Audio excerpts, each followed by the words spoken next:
жылдан 22 жылга чейин иштегем, 6 жыл бою. Ал убакта айлыктар аз болчу. Үй бүлөлүк баягы каржы маселеси, ушунун баардыгы миграцияга чыкканга түрткү болду да. Эң негизгиси эле ошо каржы маселесинде. Каржылык планда миграцияга чыкканга муктаж түрткү болду да. Бизде азыр көбүнчө жаштар чыгып атат миграцияга. Баргандардын көпчүлүгү эле баягы максаты балдардын үйүмдү ремонт кылышым керек, көпчүлүгү же болбосо машина алышым керек. Ошолордун баарын айтат элем, биринчи бир бизнес кылып, бир жумуш кылып, ошол жактан таап келген акчаңарды көбөйткөндүн үстүндө иштеген. Үй, машина ал дальнейшем боло турган нерсе.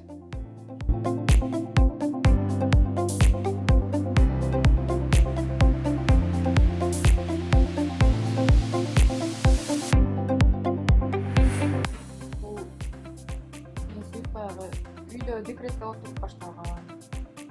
Декрет маалындагы эмне кылсам экен, кантип акча тапсам экен деп отуруп анан сыртка окуп келгеним бар. Ишкектен окуп келген. Үйдө жасачумун. Үйдө жасап отуруп анан үйдө жүдөп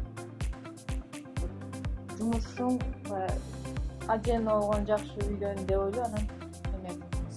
Кондитерский ачканбыз. Анан бир өзүнчө магазиним болсо жакшы болот экен деп отуруп анан кофейняны ачканбыз. Кыйынчылыктар сотрудниктер менен иштешкенде эң кыйын ошол болгон. Андан кийин мен атайын окудум онлайн курстарга.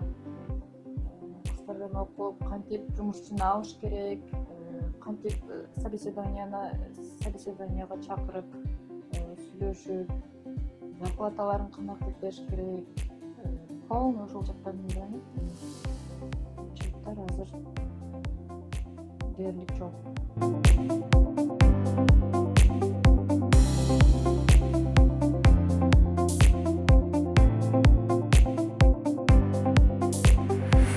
Ошо бизнес ачканда кыйынчылык эмес, бизнести алып кетүүдө кыйынчылык көрүп экен. Бизнести ачкан, бизнести баштаганда анчалык деле кыйынчылык болгон жок бизде. Бизде дальше бизнести алып кетүү, өнүктүрүүдө кыйынчылыктар көп болду. Бир местаңда тура албайт экенсиң, дальше өнүгүшүң керек экен, постепенно барган сайын өнүкпөсөң бир жерде тура албайт. Бизнести бир жерде туруп калбаш керек экен да.